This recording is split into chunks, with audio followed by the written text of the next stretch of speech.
Welcome to Victorious Living. Are you ready to unlock your full potential and experience the abundant life God has planned for you? We all face challenges, but on Victorious Living, we will equip you with practical tools and inspiring stories to help you live a life of victory. Let's prepare ourselves to learn something new today. Before we jump in, let's spread the victory. Share this video with someone who needs a fresh perspective. You were created for greatness. Let's dive in and discover how to live a life of victory.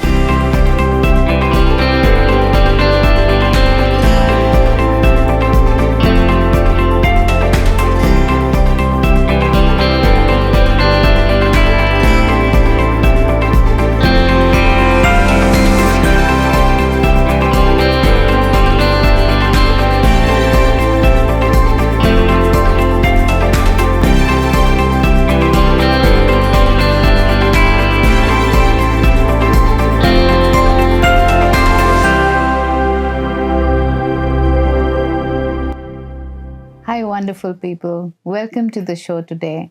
This is known as Victorious Living. Why? Because you need to live victory. You should live in victory because God has organized everything. He has given us everything for life and godliness so that we can live in victory. But most of the time, we are unaware of what God has already given to us.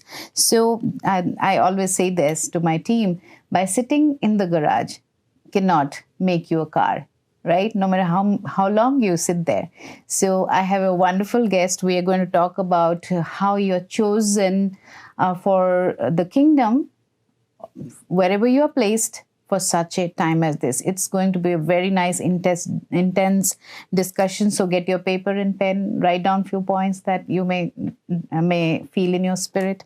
So I believe that there should be a plan, there should be preparation, there should be perseverance in the way, and then you can fulfill the purpose of God. So without wasting any more time, we welcome you, Regi. Thank you for coming to the show today. And would you just quickly introduce yourself?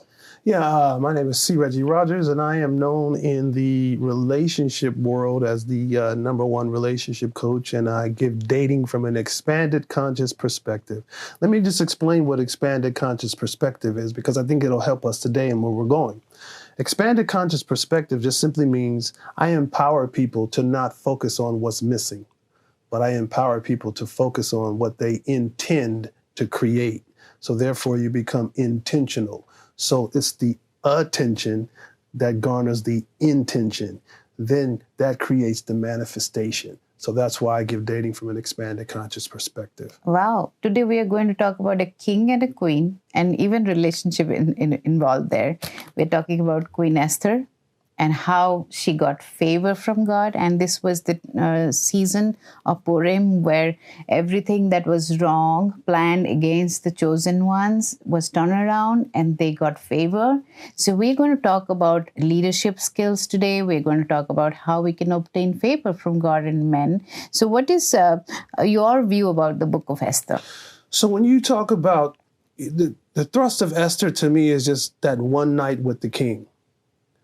I think that we all have the ability to have that one night with the king, but it goes beyond one night. I mean, that was the thrust of Esther, having that one night. But the truth of the matter is, it goes beyond one night, because God allows us to focus on the present. Mm-hmm. That's why it's called the present. But when you focus on the present actually becomes a present. Mm-hmm. That's why it's called present. And so when it becomes a present, it's our job to determine, how do we unwrap the bow, take the bow off, open the box to determine what's in the box. It's a present from the king. Right. So once we determine what's in the box, what is this present that the king has given to us, then that present now allows us to, what you just talked about, realize that we have favor. Right. I think the way that the 21st century has described favor, which I'm not in agreement with, is it almost comes across like certain people has favor. But the truth of the matter is, all of us are favored. Why? Because the scripture teaches that God is not He's not a respecter of persons, so therefore he doesn't play favoritisms. Yes. So that means all of us have favor if he's not a respecter. And the scripture also teaches that he allows it to rain on the just as well as the unjust. Yes. Right? So he doesn't play favoritism. So he doesn't have favorites. So therefore we all have favor. And so when we discover what's in that box is our present, that allows us to understand that we all have favor because we all receive a present.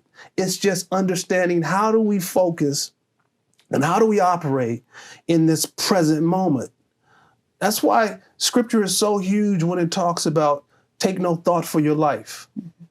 What you shall eat, what you shall drink, what you shall wear. Is not life more than raiment?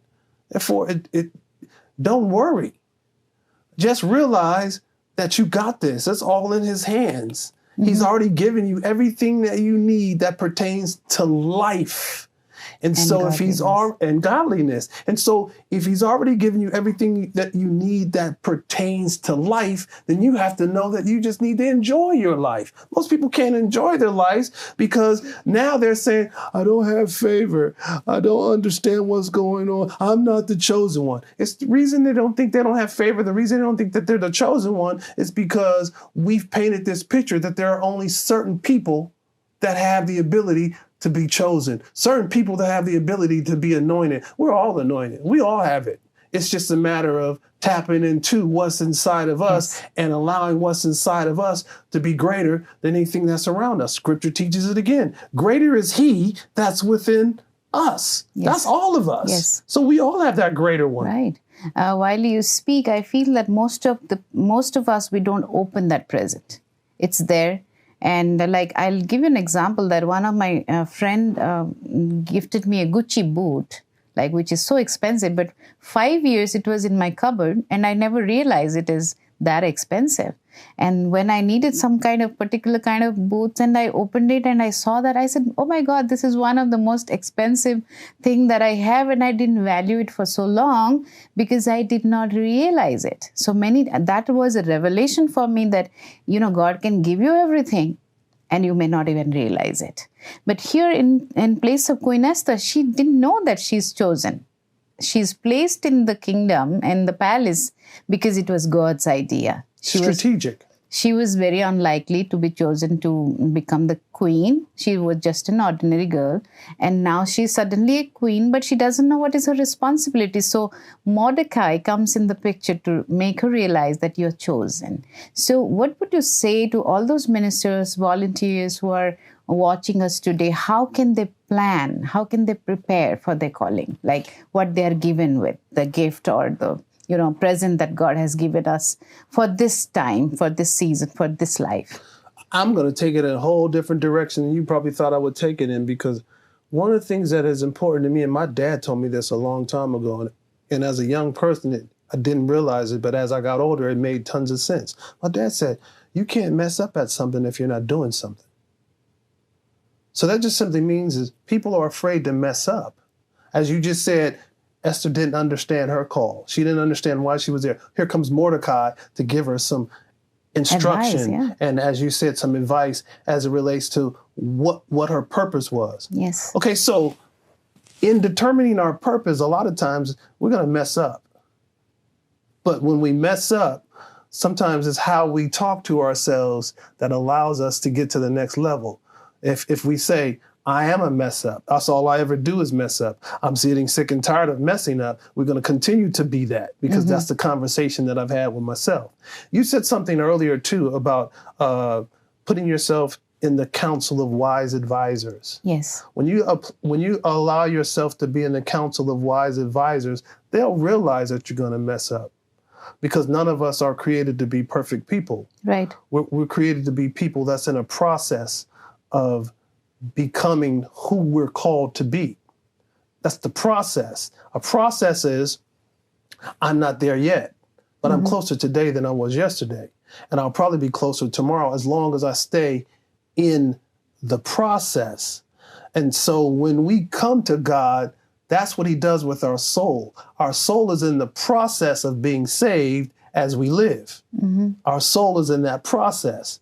And so Our bodies are in a process too. Our bodies are in a process of being saved as we live. But our spirit, as we know scripture, the scripture teaches that our spirit is saved at the moment that we say we want to connect and be one with God. Right. Our spirit is saved at that point. But here's the problem. There's the challenge is the soul is still in the process. Yes. So therefore I'm not perfect. So therefore I'm gonna mess up. Yes. But I can't mess up at something if I'm not doing something. So since I'm still in this process, I can't base what I do off of what people think or what people say. That's where we deter. That's where we are now. We shrink back because we're wanting to be the applause of the people. The only person that we have to be worried about getting the applause from is the person who created us to be who we're created to be. Yes. That has to do with your personal relationship. Yes. And here we see that Esther actually decided to mess up because she's approaching the king without being invited. So she may even lose her head. So she goes in fasting and prayer and meditation and seeking God, what to do in this situation. And she approaches. What if she doesn't approach? That means we must do it afraid, right? Just because we may make mistakes, we can't stop working. No. Yeah, we may make mistakes, we may fail, we may just fall down and somebody like my friend can come and pick us up and then we run again. So she approaches the king, she may even lose the head, but she finds favor. So tell us how to find favor with friends, with families, and if we are in business, and how do we find favor from people? Thank you for joining us today, and I hope you were blessed by this message. Let's use this encouragement to spread hope and light, not only in our own lives, but also in our families and communities. If this message resonated with you, leave a comment and let us know how God is working in your lives. Stay victorious and be blessed.